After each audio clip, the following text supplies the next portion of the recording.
నమస్కారం BTV news కి స్వాగతం. ఈనాటి ముఖ్యాంశాలు. ముఖ్యమంత్రిగా 10వసారి ప్రమాణ స్వీకారం చేసిన నితీష్ కుమార్ హాజరైన ప్రధాని మోదీ, ఏపీ సీఎం చంద్రబాబు. నితీష్ తో పాటు 27 మంది మంత్రులుగా ప్రమాణ స్వీకారం. 3-4 నెలల్లో స్థానిక సంస్థల ఎన్నికలు జరగనున్న నేపథ్యంలో పార్టీ నాయకులు, కార్యకర్తలు ఇప్పటి నుంచే ప్రజల్లో ఉంటూ ఎన్నికలకు సిద్ధం కావాలని సీఎం చంద్రబాబు సూచన. టీడీపీ ఎమ్మెల్యేలు, నాయకులు, కార్యకర్తలతో సీఎం టెలికాన్ఫరెన్స్ నిర్వహణ. అన్నదాత సుఖీభవ పీఎం కిసాన్ పథకం కింద సుమారు 47 లక్షల మంది రైతులు లబ్ధి పొందుతున్నారనే విషయాన్ని ఇంటింటికి వెళ్లి వివరించాలని సూచన. 6 ఏళ్ల తర్వాత కోర్టు మెట్లెక్కిన మాజీ సీఎం జగన్. అక్రమాస్తుల కేసులో నాంపల్లి సిబిఐ కోర్టుకు వచ్చిన జగన్ వ్యక్తిగత హాజరు నుంచి మినహాయింపు ఇవ్వాలన్న జగన్ వినతిని తిరస్కరించిన కోర్టు. 12 ఏళ్లుగా బెయిల్ పై బయట ఉన్న ఏకైక వ్యక్తి జగన్ అని, ప్రజలను, వ్యవస్థల్ని భయపెట్టి పబ్బం గడుపుకోవాలని జగన్ చూస్తున్నాడని మాజీ ఎమ్మెల్సీ బుద్దా వెంకన్న విమర్శ. జగన్ బెయిల్ ని రద్దు చేసేలా చూడాలని న్యాయస్థానాన్ని కోరుతున్నట్లు వెల్లడి. బీహార్ ముఖ్యమంత్రిగా నితీష్ కుమార్ 10వసారి ప్రమాణ స్వీకారం చేశారు. నితీష్ తో పాటు 27 మంది మంత్రులు కూడా తమ పదవులకి ప్రమాణ స్వీకారం చేశారు. ఈ సందర్భంగా ప్రధాని మోదీ నితీష్ కు శుభాకాంక్షలు తెలిపారు. బీహార్ సీఎంగా జేడీయూ అధినేత నితీష్ కుమార్ గురువారం ప్రమాణ స్వీకారం చేశారు. ఆ రాష్ట్రానికి ఆయన ప్రమాణ స్వీకారం చేయడం ఇది 10వసారి. పట్నాలోని గాంధీ మైదానంలో నితీష్ తో పాటు 27 మంది మంత్రులు ప్రమాణ స్వీకారం చేయగా సామ్రాట్ చౌదరి, విజయ్ కుమార్ సిన్హాలకు డిప్యూటీ సీఎం పదవులు దక్కాయి. ఈ కార్యక్రమానికి ప్రధాని నరేంద్ర మోదీ, అమిత్ షా, ఏపీ సీఎం చంద్రబాబు నాయుడు తదితరులు హాజరయ్యారు. 10వసారి బీహార్ సీఎంగా ప్రమాణ స్వీకారం చేసిన నితీష్ కుమార్ కి ప్రధాని నరేంద్ర మోదీ శుభాకాంక్షలు తెలిపారు. సీఎంగా ప్రమాణ స్వీకారం చేసిన నితీష్ కుమార్ కు నా హృదయపూర్వక శుభాకాంక్షలు. నితీష్ రాజకీయంలో ఎంతో అనుభవం ఉన్న నాయకుడు. రాష్ట్రంలో మంచి పాలన అందించిన వ్యక్తి అనే అద్భుతమైన రికార్డు ఆయనకు ఉంది అని ఎక్స్ వేదికగా పోస్టు పెట్టారు.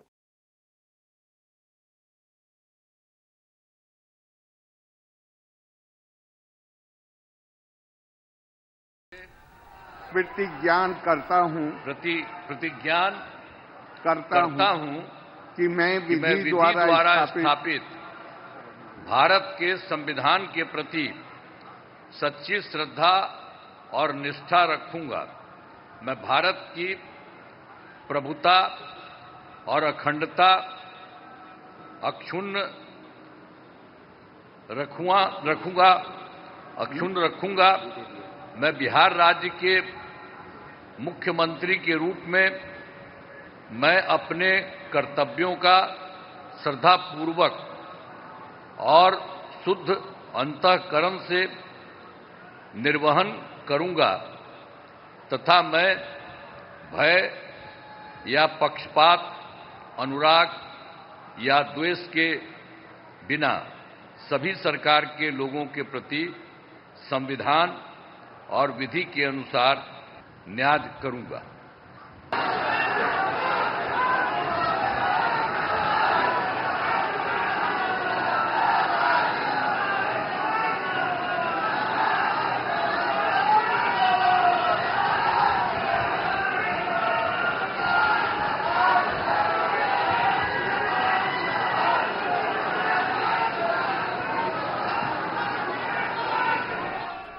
మూడు 4 నెలల్లో స్థానిక సంస్థల ఎన్నికలు జరగనున్న నేపథ్యంలో పార్టీ నాయకులు, కార్యకర్తలు ఇప్పటి నుంచే ప్రజల్లో ఉంటూ ఎన్నికలకు సిద్ధం కావాలని సీఎం చంద్రబాబు సూచించారు. తెలుగుదేశం పార్టీ ఎమ్మెల్యేలు, నాయకులు, కార్యకర్తలతో బుధవారం రాత్రి ఆయన టెలికాన్ఫరెన్స్ నిర్వహించారు. అన్నదాత సుఖీభవ పీఎం కిసాన్ పథకం కింద సుమారు 47 లక్షల మంది రైతులు లబ్ధి పొందుతున్నారనే విషయాన్ని ఇంటింటికి వెళ్లి వివరించాలని అన్నారు. 10 రోజుల్లో కార్యక్రమాన్ని పూర్తి చేయాలని సూచించారు. సూపర్ 6 తో పాటు ఎన్నికల సమయంలో హామీ ఇవ్వని అనేక కొత్త పథకాలు అమలు చేశాం. కార్యకర్తలు నిత్యం ప్రజల్లో ఉంటూ ప్రభుత్వం చేస్తున్న అభివృద్ధి, సంక్షేమం గురించి వివరించాలి అని తెలిపారు. ఏ కార్యక్రమం చేపట్టినా జనసేన, భాజపాలని కలుపుకొని వెళ్లాలని, స్థానిక సంస్థల ఎన్నికలకు 3 పార్టీలు కలిసి వెళ్తారని ఆయన పేర్కొన్నారు. 6 ఏళ్ల తర్వాత మాజీ ముఖ్యమంత్రి జగన్ కోర్టు మెట్లెక్కారు. అక్రమాస్తుల కేసులో నాంపల్లి సిబిఐ కోర్టుకు వచ్చిన జగన్ వ్యక్తిగత హాజరు నుంచి మినహాయింపు ఇవ్వాలన్న జగన్ వినతిని కోర్టు తిరస్కరించింది. వైసీపీ అధినేత జగన్ సుమారు 6 ఏళ్ల సుదీర్ఘ విరామం తర్వాత సిబిఐ కోర్టు మెట్లెక్కారు. అక్రమాస్తుల అక్రమాస్తుల కేసుకు సంబంధించి హైదరాబాద్లోని నాంపల్లి సిబిఐ ప్రత్యేక కోర్టు ఎదుట ఆయన వ్యక్తిగతంగా హాజరయ్యారు. ముఖ్యమంత్రిగా ఉన్నప్పుడు వ్యక్తిగత హాజరు నుంచి మినహాయింపు పొందిన జగన్ ఎన్నికల అనంతరం కూడా అదే మినహాయింపును కొనసాగించాలని కోర్టును కోరారు. అయితే ఆయన అభ్యర్థనను కోర్టు తిరస్కరించి విచారణకు తప్పనిసరిగా వ్యక్తిగతంగా హాజరు కావాలని ఆదేశించింది. ఈ నేపథ్యంలోనే జగన్ ఈరోజు న్యాయమూర్తి రఘురాం ముందు విచారణకు హాజరయ్యారు. జగన్ రాక సందర్భంగా ఎలాంటి అవాంఛనీయ ఘటనలు జరగకుండా కోర్టు ప్రాంగణంలో పోలీసులు భారీ భద్రత ఏర్పాట్లు చేశారు. అక్రమాస్తుల కేసుకు సంబంధించి సిబిఐ మొత్తం 11 ఛార్జ్ షీట్లు దాఖలు చేసింది. ఈ కేసుల్లో తమను తొలగించాలని కోరుతూ దాఖలైన సుమారు 130 డిశ్చార్జ్ పిటిషన్లు ఇంకా కోర్టులో పెండింగ్ లోనే ఉన్నాయి. గతంలో ముఖ్యమంత్రి హోదాలో ఉన్నప్పుడు అధికారిక కార్యక్రమాల కారణంగా జగన్ కోర్టుకి హాజరు కాలేకపోయారు. అయితే ఇప్పుడు ఆయన సాధారణ పౌరునిగా సాధారణ ఎమ్మెల్యేగా విచారణను ఎదుర్కోవాల్సి వస్తోంది. కోర్టు ఆదేశాల మేరకు ఆయన క్రమం తప్పకుండా విచారణకు హాజరు కావాల్సి ఉంటుంది. 12 ఏళ్లుగా బెయిల్పై బయట ఉన్న ఏకైక వ్యక్తి జగన్ అని, ప్రజలను వ్యవస్థలను భయపెట్టి పబ్బం గడుపుకోవాలని జగన్ చూస్తున్నాడని మాజీ ఎమ్మెల్సీ బుద్దా వెంకన్న విమర్శలు గుప్పించారు. జగన్ వంటి వ్యక్తి బయట ఉండటం సమాజానికి హానికరమని, జగన్ ను వెంటనే విచారణకు పిలిపించి బెయిల్ రద్దు చేసేలా చూడాలని న్యాయస్థానాన్ని కోరుతున్నట్లు చెప్పారు. ఎంపీ కేశినేని శివనాథ్ కార్యాలయంలో బుద్దా వెంకన్న మీడియా సమావేశం నిర్వహించారు. ఈ సందర్భంగా ఆయన మాట్లాడుతూ లక్షల కోట్లు దోచుకుని 11 ఈడీ కేసులు ఉన్న జగన్ ముద్దాయిగా కోర్టుకు హాజరు కావటంలో తప్పేముందని, అయితే ఆయనే కోర్టుకు సమయం ఇచ్చేలా షెడ్యూల్ విడుదల చేయడం ఆశ్చర్యం కలిగిస్తుందని తెలిపారు. 11:30 లోపలికి వెళ్తాడు, 12:30 బయటకు వస్తామని జగన్ షెడ్యూల్ ఇచ్చాడని, అంటే న్యాయమూర్తి చెప్పినట్లు జగన్ వింటాడా, జగనే ముందు నిర్ణయం తీసుకుంటాడా అని వ్యంగ్యం ప్రదర్శించారు. ఈ విచిత్రం ఎక్కడైనా ఉందా? న్యాయ వ్యవస్థను కూడా డిక్టేట్ చేస్తున్నానని భయభ్రాంతులు కలిగించాలని జగన్ ఉద్దేశమని చెప్పారు. కోర్టుకు వాయిదా వెళ్తే న్యాయమూర్తి పిలిచే వరకు సాయంత్రమైనా వేచి ఉండాలని, కానీ జగన్ మాత్రం ముందే షెడ్యూల్ ఇచ్చారంటే అర్థం ఏంటి? కోర్టును అవమానించారనే కదా అని అన్నారు. చంద్రబాబుకి సిగ్గు లజ్జ ఉందా అని అడగటానికి ముందుకు అసలు నీకు సిగ్గు శరముందా జగన్ అని మండిపడ్డారు. లక్షల కోట్లు దోచుకొని చంద్రబాబు జైలుకు వెళ్లలేదని, తండ్రి అనేక విచారణలు చేసినా చంద్రబాబుపై ఒక్క అవినీతి నిరూపించలేకపోయారని అన్నారు. కోర్టులో విచారణకు హాజరయ్యేందుకు వెళ్లే వ్యక్తి హడావుడి చేయటం ఏంటని విమర్శించారు. ఈరోజు జగన్మోహన్ రెడ్డి సిబిఐ కేసులో ఏదైతే అవినీతి ఆరోపణలో తన ఆస్తులు జప్తు చేసి 16 నెలలు జైల్లో ఉన్న కేసులో ఈరోజు నాంపల్లి కోర్టులో హాజరవడం జరిగింది. అదేదో పెళ్లి కొడుకు పెళ్లిపీటలు ఎక్కే ముందు కారులో ఊరేగినట్టు, నాంపల్లి కోర్టు బోన్లో ఎక్కే ముందు కారులో ఊరేగుతూ నమస్కారాలు పెడుతూ చేతులు ఊపుకుంటూ వెళ్తున్నాడు. సిగ్గు శరం ఉందా జగన్మోహన్ రెడ్డి అని నిన్ను అడుగుతున్నాం. అదేనా పెళ్లిపీటలు ఎక్కుతున్నావా? బోన్ ఎక్కుతున్నావు నువ్వు. బోన్ ఎక్కేటప్పుడు ఎవరన్నా సిగ్గుపడుతూ ఎక్కుతారు. అదేదో పెళ్లిపీటల మీదకి వెళ్తున్నట్టు నువ్వు ఊరేగింపుకి వెళ్ళడమే కాకుండా నిన్న ఎమ్మెల్యేలని ఇన్ఛార్జీలని తాడేపల్లి ప్యాలెస్లో మీటింగ్ పెట్టి రేపు అక్కడ జనాలు తరలి రావాలి, తరలి వచ్చి అక్కడ జడ్జీల ముందు రఫా రఫా రఫా అనాలి అని వాళ్ళకి డైరెక్షన్ ఇవ్వడం ఏంటి? ఇది ఎక్కడా చూడాల. 12 సంవత్సరాలు బెయిల్ మీద ఉంటూ బెయిల్ మీద తిరుగుతూ ఈ రాష్ట్రాన్ని రాక్షసుడు పరిపాలించినట్టు పరిపాలించి ఇవాళేదో పెద్ద నువ్వు ఘనకార్యం సాధించినట్టు 6 ఏళ్ళ తర్వాత కోర్టు వాయిదాకి జగన్మోహన్ రెడ్డి వెళ్తున్నాడని నీ సోషల్ మీడియాలో పెద్ద విజయం సాధించినట్టు నువ్వు పెట్టడం అనేది, నీవు సిగ్గు అనేది ఇవ్వలేదా దేవుడు అన్నావు. నువ్వు అనేవాడు ఇంతవరకు దేవుడు స్క్రిప్ట్ రాశాడని. నిజమే, భగవంతుడు అనేవాడు ఉన్నాడు. దేవుడు స్క్రిప్ట్ రాశాడు. ఇవాళ చూసావా, కరెక్ట్గా 11:30కి బీహార్ ముఖ్యమంత్రి నితీష్ కుమార్ గారు ప్రమాణ స్వీకారానికి పేద ప్రజల్ని కాపాడే వ్యక్తులుగా, ధాన్యం అమ్మినా కేవలం 4 గంటల్లోనే రైతుల ఖాతాలో నగదు జమ చేస్తున్నట్లు పౌర సరఫరాల శాఖ మంత్రి నాదెండ్ల మనోహర్ తెలిపారు. గుంటూరు జిల్లా తాడేపల్లి మండలం చిర్రావూరు, పాతూరులో ధాన్యం కొనుగోలు కేంద్రాలని మంత్రి పరిశీలించారు. తుఫాన్ హెచ్చరికల నేపథ్యంలో ధాన్యం కొనుగోలు వేగవంతం చేయాలని అధికారుల్ని ఆదేశించారు.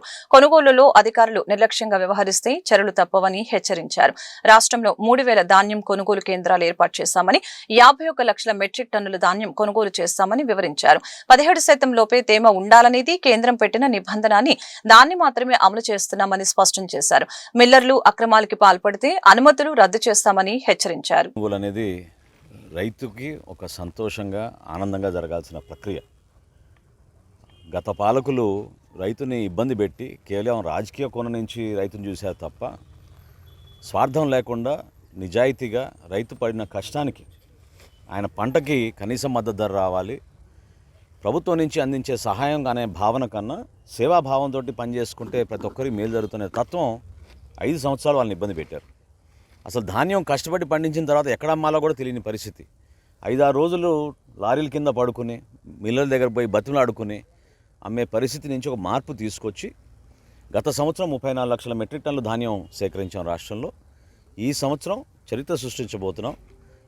మన ఆంధ్రప్రదేశ్లో ఎన్నడూ లేని విధంగా 51 లక్షల మెట్రిక్ టన్నుల ధాన్యం కొనుగోలు చేయడానికి మన కూటమి ప్రభుత్వం, గౌరవ ముఖ్యమంత్రి గారు చంద్రబాబు నాయుడు గారు, అదేవిధంగా గౌరవ ఉప ముఖ్యమంత్రి గారు పవన్ కళ్యాణ్ గారి నాయకత్వంలో ఈ అద్భుతమైన కార్యక్రమం ప్రజలకు తీసుకెళ్తున్నాం.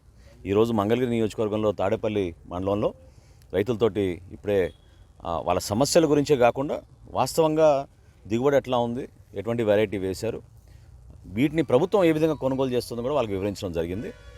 బీపీటీ వెరైటీ మంచి ఫైన్ వెరైటీ అయితే బియ్యం కష్టపడి వాళ్ళు పండించారో రైతు సోదరులందరికీ నేను హామీ ఇస్తున్నాను. ఇది కేవలం మన బిడ్డల కోసం.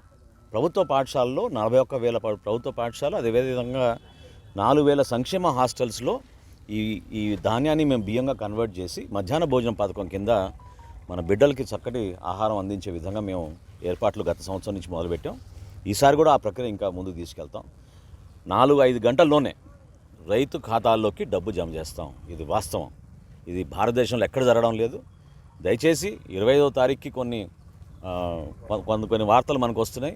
వర్ష సూచనలు ఉన్నాయి కాబట్టి దయచేసి రైతు సోదరులందరూ కూడా, కోతలకి దగ్గర ఉన్న వాళ్ళందరూ కూడా త్వరగా ఆ కార్యక్రమం పూర్తి చేసుకుని ధాన్యాన్ని కొంచెం ఎండబెడితే ఆ తేమ శాతంలో కూడా ఎక్కడ తేడా లేకుండా ప్రభుత్వం నుంచి ప్రతి గింజ కొనడానికి మేము సిద్ధంగా ఉన్నాం. ఈ సందర్భంగా తెలుపుకున్నాం. విజయవాడ ఇంద్రకీలాద్రిపై కొలువైన అమ్మవారిని దర్శించుకున్న 12A రైల్వే కాలనీ చిత్ర బృందం దర్శించుకుంది.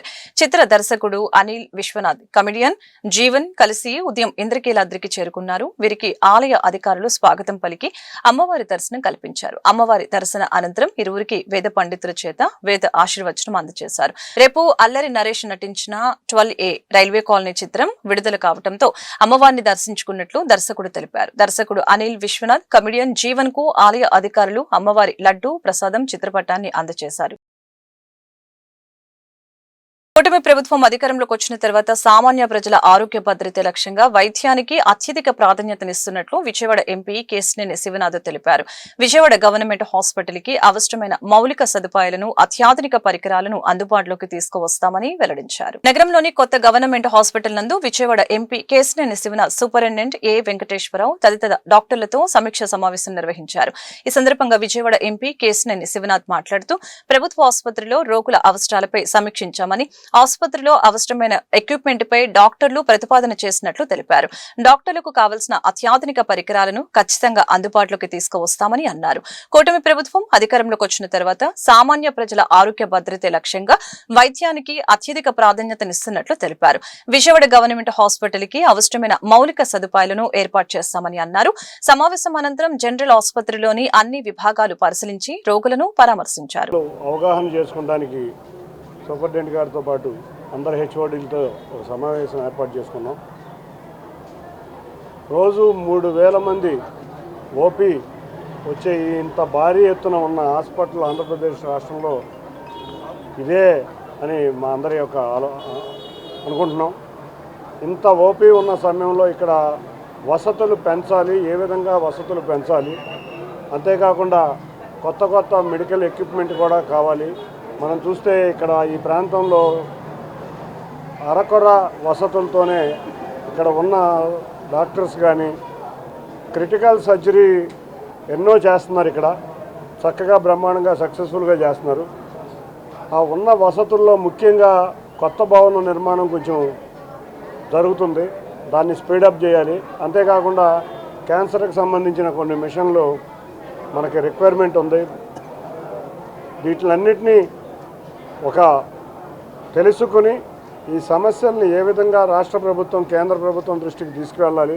అంతేకాకుండా కార్పొరేట్ సోషల్ రెస్పాన్సిబిలిటీ వల్ల కూడా కొన్ని వసతులు కల్పించుకునే విధంగా ఒక ఆలోచనతో ప్రయత్నం మొదలుపెట్టాం. ప్రతి నెల గౌరవ ఎమ్మెల్యేలు, కలెక్టర్ గారు, సూపరింటెండెంట్ గారు ఇక్కడ ఉన్న హెచ్ఓడీస్తో మీటింగ్ చేసుకుని త్వరగా పనులు పూర్తయ్యే విధంగా వెళ్దామని ఒక కార్యాచరణ ఆలోచించాం. తప్పకుండా ఈ జీజీహెచ్ అభివృద్ధిలో అంతేకాకుండా వచ్చిన పేషెంట్లందరికీ వసతులు కల్పించడంలో, సౌకర్యాలు కల్పించడంలో కృషి చేసే విధంగా మేమందరం రైతు బజార్ల నిర్వహణలో పారదర్శకతను పాటిస్తూ ఎలాంటి అవకతవకలకి తావు లేకుండా వినియోగదారులకి సేవలు అందించాలని, రైతు బజార్లో ప్లాస్టిక్ సంచుల వాడకాన్ని పూర్తిగా నిషేధించేలాగా చర్యలు తీసుకోవాలని, జూట్ క్లాత్ సంచుల అమ్మకాలకు ప్రత్యేక స్టాల్స్ ఏర్పాటు చేయాలని జిల్లా కలెక్టర్ లక్ష్మీష సంబంధిత అధికారుల్ని ఆదేశించారు. వినియోగదారుల సౌకర్యార్థం నారగుడ్డ సంచులు అమ్మకాలు నిర్వహించేందుకు రైతు బజార్లలో ప్రత్యేక స్టాల్స్ ఏర్పాటు చేయాలని ఎస్టేట్ అధికారికి సూచించారు. నగరంలో విస్తృత తనిఖీలు నిర్వహించి ప్లాస్టిక్ సంచుల విక్రయం, వాడకదారులను గుర్తించి వారిపై కేసులు నమోదు చేసి కఠిన చర్యలు తీసుకోవాలని కలెక్టర్ మున్సిపల్ అధికారుల్ని ఆదేశించారు. రైతు బజార్ల నిర్వహణ పరిశీలనలో భాగంగా గురువారం జిల్లా collector Lakshmisha Patamata high school road లో గల రైతు బజార్ కి ఆకస్మిక తనిఖీ చేశారు. ఈ సందర్భంగా కూరగాయల విక్రయ స్టాల్స్ ని, ధరల పట్టికల్ని, అమ్మకాలు నిర్వహిస్తున్న రైతుల గుర్తింపు కార్డుల్ని కలెక్టర్ నిశితంగా పరిశీలించి వినియోగదారులతో మాట్లాడారు. రైతు బజార్ నిర్వహణపై అభిప్రాయాలను అడిగి తెలుసుకున్నారు. అనంతరం కలెక్టర్ మాట్లాడుతూ రైతు బజార్ల ద్వారా వినియోగదారులకి నాణ్యమైన కూరగాయలను నిర్దేశిత రేట్ల ప్రకారం అందించాలని సూచించడం జరిగింది. అమ్మకందారులు వినియోగదారులతో మర్యాదపూర్వకంగా ప్రవర్తించి రైతు బజార్ల ప్రతిష్టతను పెంచాలని అన్నారు. రైతులకు కేటాయించిన స్టాల్స్ లో వారే విక్రయాలు నిర్వహించాలని, ఇతర వ్యక్తులు అమ్మకాలు నిర్వహిస్తున్నట్లు గుర్తిస్తే ఎస్టేట్ అధికారులపై చర్యలు తీసేందుకు వెనకాడబోమని హెచ్చరించారు. ప్లాస్టిక్ బ్యాగుల విచ్చలవిడి వినియోగంతో పర్యావరణానికి, ప్రజల ఆరోగ్యానికి తీవ్ర ముప్పు కలుగుతుందని చెప్పారు. ప్లాస్టిక్ వినియోగం దుష్పరిణామాలపై అవగాహన కల్పించడం ద్వారా ప్లాస్టిక్ వాడకం 80% వరకు తగ్గిందని తెలిపారు. దీనిని పూర్తిగా నివారించి ప్లాస్టిక్ రహిత జిల్లాగా తీర్చిదిద్దడంలో ప్రతి ఒక్కరూ భాగస్వాములు కావాలని తెలిపారు.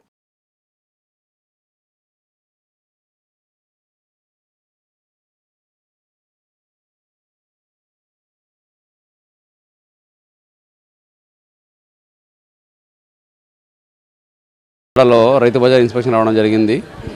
రైతు బజార్ ఇన్స్పెక్షన్ మెయిన్లీ 2-3 పాయింట్స్లో ముఖ్యంగా జరుగుతుంది. ఒకటి, ఈ స్వచ్ఛంద స్వర్ణాంధ్రలో భాగంగా సిటీలో అలాగే జిల్లాలో ప్లాస్టిక్ బ్యాన్ జరిగింది. ఆ ప్లాస్టిక్ బ్యాన్ ఎంతవరకు అమలు అవుతూ ఉంది, అలాగే వచ్చేవాళ్ళ డిసిప్లిన్ వచ్చిందా లేదా, అలాగే ఈ షాప్స్ కూడా ఏదో ఉన్నారు వాళ్ళు ఇంకా పాలిథిన్ వన్ వాడుతున్నారు అనేది ఒకటి. రెండోది, ఈ కూరగాయలు ధరలు ఎలాగ అమ్ముతున్నారు, ఎక్కడి నుంచి తీసుకొస్తున్నారు, అది మనము ముందుగానే నిర్దేశించిన ధరకే అమ్ముతున్నారా లేదా ఎక్కువగా అమ్ముతున్నారా, బోర్డు పెట్టినారా, సో ఈ విషయం గురించి ఆరా తీయడం జరిగింది. సో ఇప్పుడు చూసుకుంటే ఇక్కడ పటమట రైతు బజార్కి రావడం జరిగింది, అందరితో మాట్లాడాము. ఇంకా కొంతమందిలో ఆ పాలిథిన్ బ్యాన్ చేశారు, ఇది మనం ప్రత్యామ్నాయం ఎదుర్కోవాలనేది ఇంకా ప్రాపర్గా అర్థం కాలేదు. ఇంకా కొంతమంది కనిపిస్తున్నారు, కానీ కొంతమంది అయితే ఈ వ్యాపారులే కాకుండా వచ్చే గ్రాహకులు కూడా క్లాత్ బ్యాగ్ పట్టుకొస్తున్నారు. అది చాలా ఆనందదాయకం. మనం ఎంత త్వరగా ఈ ప్లాస్టిక్ మహమ్మారిని తరిమి కొడితే అంత మంచిది పర్యావరణానికి అనేది వాళ్ళు ఆల్రెడీ అర్థం చేసుకున్నారు. మిగతా వాళ్ళు కూడా అర్థం చేయించే పనిలో ఉన్నాము. ఇంకా ఇంత చెప్పిన తర్వాత కూడా ఎక్కడ పాలిథిన్ వాడడం మొదలు పెడితే లేదా వాళ్ళు కొనసాగిస్తూ ఉంటే కఠినంగా చర్యలు కూడా తీసుకోవడం జరుగుతుంది. ఇక్కడ విఎంసీ అధికారులు అలాగే రైతు బజార్ అధికారులు కూడా చెప్పడం జరిగింది. ఎప్పటికప్పుడు ఈ ప్రతి రైతు బజార్లో కూడా ఒక ప్లాస్టిక్ లేని, అలాగే ప్లాస్టిక్ ప్రత్యామ్నాయం అయితే ఉన్నాయి, జూట్ బ్యాగు అలాగే ఈ లాంగ్ టర్మ్ బ్యాగ్స్ ఈ సంచిత చేసేవి, అది అమ్మే షాప్ కూడా పెట్టడానికి ఏర్పాటు చేయమని చెప్పడం జరిగింది. సో దీని ద్వారా మనకు పర్యావరణము అలాగే స్వర్ణాంధ్ర లక్ష్యాన్ని చేరుకోవడానికి ఉపయోగపడుతుంది. జిల్లాలో ఉన్న 15 రైతు బజార్లో కూడా ఇది పకడ్బందీగా అమలు చేయడం జరుగుతుంది. వాళ్ళ కూరగాయలు పొలం నుంచి తెచ్చినా లేదా హోల్సేల్ మార్కెట్ నుంచి తెచ్చినా బయట నుంచి తెచ్చినా సో ఇక్కడ అమ్మేది మాత్రం అమ్ముతున్నప్పుడు మాత్రము కంపల్సరీగా పాలిథిన్ వాడడానికి లేదు. అలాగే ధరలు అయితే ఉన్నాయో ఇది మార్కెటింగ్ అధికారులు నిర్దేశించిన ధరకే అమ్మాలి, అది బోర్డు కూడా పెట్టాలి ప్రతి చోట. సో రైతులు కూడా ఆ బోర్డుని పెట్టాలి. అట్లాగే వచ్చే వాళ్ళకి కూడా తెలియాలి ఈరోజు ఏమేమి కూరగాయలు ఏ ధరలు ఉన్నాయనేది పబ్లిక్కి తెలియాలి. సో దానికి ₹1 ఎక్కువ అమ్మినా కూడా వాళ్ళ మీద కఠిన చర్యలు తీసుకోవడం జరుగుతుంది. అలాగే షాప్స్ ముఖ్యంగా ఫిజికల్ హ్యాండిక్యాప్స్కి అలాగే మహిళలకి ఇవ్వడం జరిగింది. సో వాళ్ళే లేదా వాళ్ళకి ఆల్రెడీ ఆ పర్మిటెడ్ అటెండర్తో పాటే దాన్ని వాళ్ళు రన్ చేయాలి. ఇది కాకుండా మనం బెనామా పెట్టుకుంటాము, మేము వేరే బిజినెస్ చేసుకొని ఇక్కడ ఇంకొకరితో పెట్టి చేస్తామంటే కుదరదు. ఇవన్నీ ఎప్పటికప్పుడు జాగ్రత్తగా మానిటర్ చేస్తూ ఉన్నాము. రైతు బజార్ రాజ్యాంగ స్ఫూర్తిని మార్గదర్శకంగా తీసుకుని సమిష్టి లక్ష్యంగా ముందుకు సాగుతూ కాగ్ విశ్వసనీయతను పెంపొందించేందుకు కృషి చేద్దామని Indian audit and account services principal account general S Shantipriya వెల్లడించారు. అధునాతన సాంకేతిక పరిజ్ఞానాన్ని అందిపుచ్చుకోవాలని, నూతనంగా ఎదురయ్యే సవాళ్లను అధిగమించాలని అధికారులకు సూచించారు. విజయవాడలో Indian audit and account services principal account general S Shantipriya 5వ ఆడిట్ దివాస్ వేడుకల్ని బందర్ రోడ్లోని స్టాలిన్ భవన్ లో ప్రారంభించారు. ఈ సందర్భంగా మాట్లాడుతూ అధునాతన సాంకేతికతను వినియోగించుకొని పరిపాలనను బలోపేతం చేసి ప్రజా విశ్వాసానికి సంరక్షకులుగా పనిచేయాలని అన్నారు.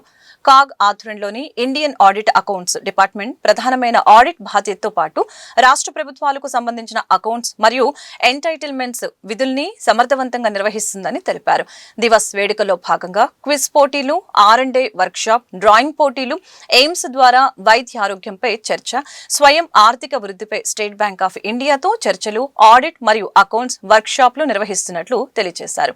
కార్యక్రమంలో senior deputy account general R Shyam, deputy account general admin Lalit Kumar, senior deputy account generals Kushal, Sushma, Nikhila, కేంద్ర ప్రభుత్వ అధికారులు పాల్గొన్నారు. Comptroller and Auditor General of India, constitutional authority అండి. And 1860లో the institution of the Auditor General started on November 16th as an institution.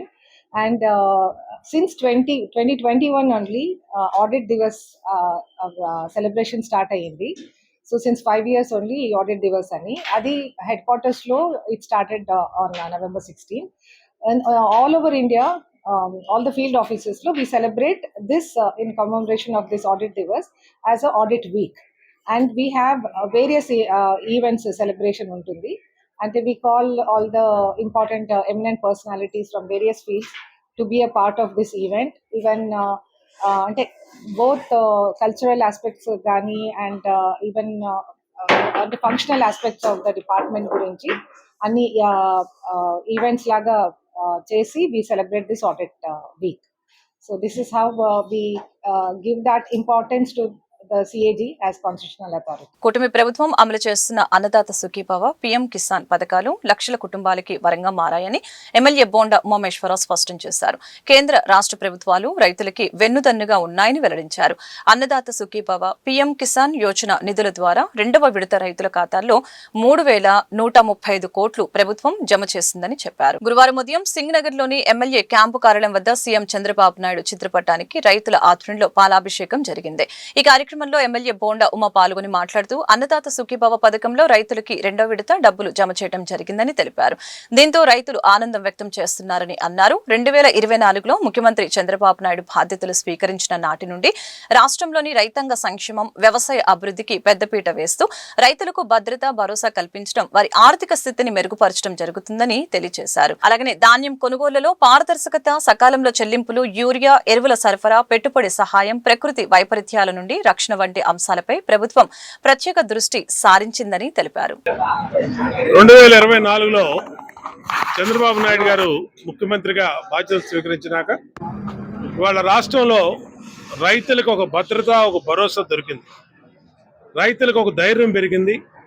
వ్యవసాయాన్ని స్వేచ్ఛగా చేసుకుంటా ఉన్నారు. ఈరోజు రాష్ట్రంలో గత 18 నెలల అధికారంలోకి వచ్చినాక పండించినటువంటి ధాన్యం ప్రభుత్వం గోడౌన్లోకి తోలంగానే వెంటనే గంటల వ్యవధిలోనే రైతులకు డబ్బులు ఇస్తా ఉన్నారు. గత ప్రభుత్వంలో నెలలు ఎదురు చూడాల్సిన పరిస్థితి, ఎప్పుడు డబ్బులు వచ్చాయో తెలియదు కాదు, డబ్బులు వస్తాయో రావో కూడా గ్యారంటీ లేని పరిస్థితి. ఇవాళ ఆ స్థితుల నుంచి ధాన్యం అమ్మిన గంటలోనే ఇవాళ రైతుల ఖాతాల్లోకి డబ్బులు ఇస్తా ఉన్నాం. అలాగే సహకార సంస్థల ద్వారా రైతులకి పెట్టుబడిని ఇస్తా ఉన్నాం. అంతేకాకుండా యూరియా కానీ, ఎరువులు కానీ ఎక్కడా కూడా రైతన్న ఫస్ట్ అని ఈ ప్రభుత్వం ముందుకెళ్తా ఉంది.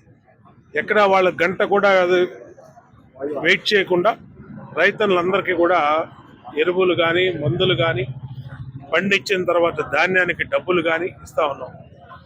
ఈరోజు ఎన్నికల ముందు చెప్పాం, అధికారంలోకి వచ్చినాక ప్రతి రైతన్నకి అండగా నిలబడతానని చెప్పాం. 20,000 రూపాయలు కేంద్రం ఇచ్చేది కానీ రాష్ట్రం ఇచ్చేది కానీ. కూటమి ప్రభుత్వం ఎన్నికల ముందు ఇచ్చిన హామీలను మరిచిందని anganwadi workers and helpers association రాష్ట్ర అధ్యక్షురాలు లలిత ఆరోపణలు చేశారు. అంగన్వాడీ వర్కర్ల సమస్యల్ని పరిష్కరిస్తామని అధికారంలోకి వచ్చి ఆ దిశగా ఒక్క చర్య కూడా తీసుకోలేదని అన్నారు. సమస్యల పరిష్కారం కోసం డిసెంబర్ 12న జిల్లా కలెక్టర్ కార్యాలయాల వద్ద నిరసన కార్యక్రమాలు చేపట్టామని వెల్లడించారు. Anganwadi workers and helpers association ఆధ్వర్యంలో గురువారం గాంధీనగర్ ప్రెస్ క్లబ్ లో మీడియా సమావేశం జరిగింది. ఈ కార్యక్రమంలో రాష్ట్ర అధ్యక్షురాలు లలిత, సింగం వాణిశ్రీ తదితరులు పాల్గొన్నారు. న్యాయమైన డిమాండ్ల సాధన కోసం డిసెంబర్ 12న కలెక్టర్ కార్యాలయాల వద్ద నిరసన కార్యక్రమాలు చేపట్టామని అన్నారు. ఈ లోపే ప్రభుత్వం స్పందించాలని ప్రభుత్వానికి విజ్ఞప్తి చేశారు. Lalitha Andhra Pradesh anganwadi workers helpers association AITC అనుబంధం.